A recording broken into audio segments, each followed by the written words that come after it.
గ్లాడియేటర్కి sequel తీద్దాం. ఎవడడిగారా నేను? Hello guys, welcome to హర్న్ talks. Gladiator 2 trailer analysis. ఈ వీడియో చేయాలని ట్రైలర్ రిలీజ్ అయినప్పుడే అనుకున్నాను. కాకపోతే ఇండియన్ 2 రిలీజ్ అయింది. ఆ మూవీ రివ్యూ చేయాల్సి వచ్చింది. రివ్యూ కింద డిస్క్రిప్షన్లో లింక్ ఇస్తాను, చూడండి. కొంచెం వేరే పనుల్లో బిజీగా ఉండటం వల్ల కూడా ఈ వీడియో చేయటం ఆలస్యం అయింది. లేట్ అయినా సరే వీడియో చేయాలి, కొన్ని పాయింట్స్ గురించి మాట్లాడాలి అనుకున్నాను. వీడియో మొత్తం చూసిన తర్వాత మీకు వీడియో నచ్చితే లైక్ చేయండి, సబ్స్క్రైబ్ చేయటం మాత్రం మర్చిపోకండి.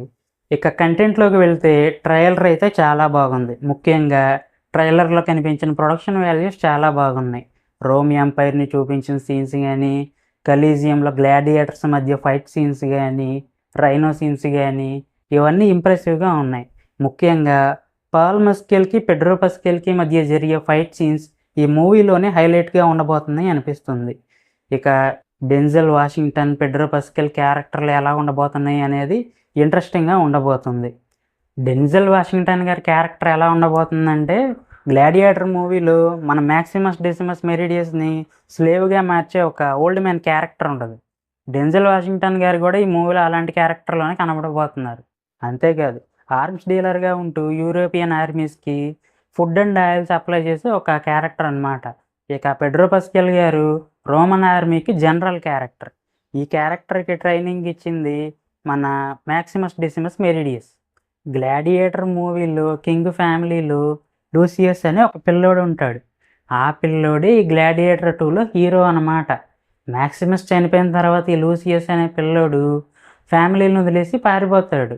ఫ్యామిలీ ఏమో లూసియస్ చనిపోయాడు అనుకుంటుంది. 15 years తర్వాత లూసియస్ తన వైఫ్ అండ్ సన్తో నమిడియా అనే ఒక కోస్టల్ టౌన్లో ఉంటాడు. ఈ టౌన్ పైన రోమన్ ఆర్మీ అటాక్ చేసి ఆక్రమించుకుంటుంది. ఈ అటాక్లో లూసియస్ వైఫ్, సన్ ఇద్దరు చనిపోతారు. లూసియస్ని స్లేవ్గా మార్చుకుంటారు. ఈ ఆర్మీని లీడ్ చేసేది జనరల్ అకాసియస్, అంటే పెడ్రో పస్కెల్ గారు. అందుకని లూసియస్ జనరల్ మీద, రోమన్ ఆర్మీ మీద రివెంజ్ తీర్చుకోవాలనే ఆలోచనలో ఉంటాడు. తర్వాత ఏం జరిగింది అనేది మూవీ స్టోరీ. యాక్చువల్గా గ్లాడియేటర్కి సీక్వెల్ తీయాలని 2001లోనే డిస్కషన్స్ జరిగినాయి అంట. 2000లో గ్లాడియేటర్ మూవీ వచ్చింది. 2001లోనే రసల్ క్రౌ గారిని హీరోగా తీసుకొని రోమన్ కల్చర్లోని ఆఫ్టర్ లైఫ్ అనే కాన్సెప్ట్ని వాడుకొని డిఫరెంట్ టైం పీరియడ్లో చూపించాలని ఇలా కొన్ని ఐడియాస్ని అనుకున్నారంట. కాకపోతే డ్రీమ్ వర్క్స్ దగ్గరున్న ఈ మూవీ రైట్స్ని పరమౌంట్ పిక్చర్స్కి అమ్మేయడంతో ఈ సీక్వెల్ ఆగిపోయింది. అప్పుడే ఈ సీక్వెల్ వచ్చుంటే అది వేరేలా ఉండేది. ఇప్పుడు ఇన్ని సంవత్సరాలు గడిచిపోయిన తర్వాత దీనికి సీక్వెల్ అవసరమా? మొన్నే ఇండియన్ 2 మూవీతో శంకర్ గారు ఒక ఆట ఆడుకున్నారు. దానికి దీనికి ఏంట్రా సంబంధం అంటే, ఇండియన్ 2, గ్లాడియేటర్ 2 ఈ రెండు మూవీస్ కూడా ఆల్ టైమ్ క్లాసిక్ మూవీస్కి సీక్వెల్స్. 28 years తర్వాత ఇండియన్కి సీక్వెల్గా ఇండియన్ 2 వస్తే 23 years తర్వాత గ్లాడియేటర్కి సీక్వెల్గా గ్లాడియేటర్ 2 వస్తుంది. నేనేమంటున్నానంటే, ఆల్ టైమ్ క్లాసిక్ మూవీస్ అంటే వాటికంటూ హిస్టరీలో ఒక ప్లేస్ ఉంటుంది. వాటిని ఎవరో కెలక్కూడదు, టచ్ కూడా చేయకూడదు. ఎందుకంటే ఒకప్పట్లో సిచ్యువేషన్స్ ఇప్పుడు లేవు. జనరేషన్ కూడా మారిపోయింది. క్లాసిక్ మూవీస్కి సీక్వెల్స్ తీస్తే అవి ఇప్పుడున్న జనరేషన్కి నచ్చకపోతే ఒరిజినల్ క్లాసిక్ మూవీస్ మీద కూడా ఆ ఇంపాక్ట్ పడే అవకాశం ఉంది. అసలు క్లాసిక్ మూవీస్కి ఎందుకు సీక్వెల్స్ తీయాలి? డిఫరెంట్ కంటెంట్తో వచ్చి హిట్ కొట్టిన మూవీస్ చాలా ఉన్నాయి, వాటికి సీక్వెల్స్ తీయొచ్చు కదా. ఎందుకంటే క్లాసిక్ మూవీస్ కంటూ ఒక పాపులారిటీ ఉంటుంది. వాటికి సీక్వెల్స్ తీస్తే ఆ పాపులారిటీని క్యాష్ చేసుకోవచ్చు. ఏంట్రా అలా అంటావు అంటే, శంకర్ గారు, రిడ్లీ స్కాట్ గారు వాళ్ళేమి సాధారణమైన డైరెక్టర్లు కాదు. ఎటువంటి మూవీస్ తీశారో మనకి తెలుసు. ఆల్రెడీ వాళ్ళని వాళ్ళు గ్రేట్ డైరెక్టర్స్గా ప్రూవ్ చేసుకున్నారు. అటువంటి వాళ్ళు ఎలాంటి మూవీకి సీక్వెల్ తీసినా హిట్ కొట్టే టాలెంట్ వాళ్ళకు ఉంది. కానీ క్లాసిక్సే ఎందుకు? శంకర్ గారు ఇండియన్ 2 మూవీని డైరెక్ట్ చేయకపోయినా, కమల్ హాసన్ గారు ఆ మూవీలో యాక్ట్ చేయకపోయినా ఈరోజు ఇండియన్ 2 మూవీ రిలీజ్ అయ్యి ఉండేది కాదు. దానికి నెగిటివ్ రివ్యూస్ వచ్చి ఉండేవి కాదు.